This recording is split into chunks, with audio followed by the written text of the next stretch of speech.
Lecture audio du conte L'oiseau phénix de Hans Christian Andersen par Valérie Alain.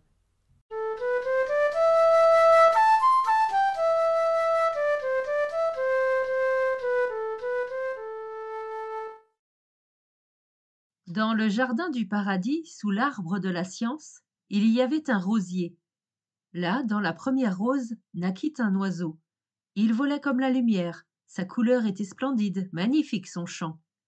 Mais lorsque Ève eut cueilli le fruit de la science, lorsque elle et Adam furent chassés du jardin du paradis, de l'épée enflammée de l'ange vengeur, une étincelle tomba dans le nid de l'oiseau et y mit le feu.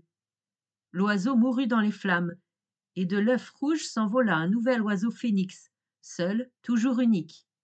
La légende rapporte qu'il bâtit son nid en Arabie, et que tous les 100 ans, il s'y brûle lui-même, et qu'un nouveau phénix, unique au monde, s'envole de l'œuf rouge. L'oiseau voltige autour de nous, rapide comme la lumière. Sa couleur est splendide, magnifique son chant. Lorsque la mère est auprès du berceau de l'enfant, il est sur l'oreiller, et ses ailes battantes font une auréole autour de la petite tête. Il vole dans le modeste logis qui est illuminé de soleil, le pauvre bahut embaume la violette. Et l'oiseau phénix n'est pas seulement l'oiseau de l'Arabie. Dans l'éclat de l'aurore boréale, il vole sur les plaines glacées de la Laponie et saute parmi les fleurs jaunes pendant le court été du Groenland, sous les rochers cuivrés de Falun, dans les mines de charbon de l'Angleterre. Il vole comme une mythe poudrée au-dessus du psautier que le vieux ouvrier tient dans ses mains. Sur une feuille de lotus, il vogue et descend les eaux saintes du Gange, et les yeux de la jeune hindoue brillent à sa vue. L'oiseau phénix, ne le connaissez-vous pas? L'oiseau du paradis, le cygne sacré du chant. Il était sur le chariot de Thespis comme une corneille bavarde.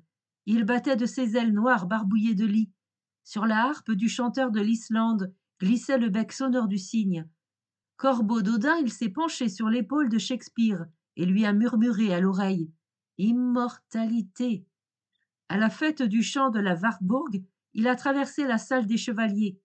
L'oiseau phénix, ne le connaissez-vous pas?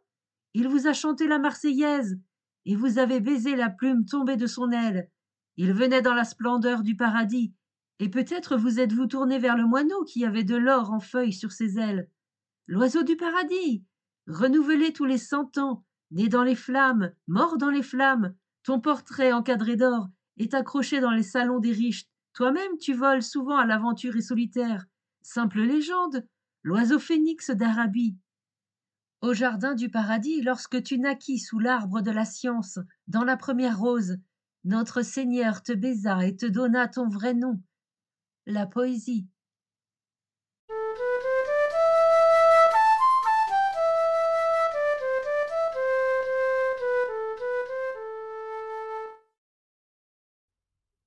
Fin de la lecture du conte L'oiseau phénix. Merci de votre écoute. Je vous rends vos oreilles, cœur avec les doigts,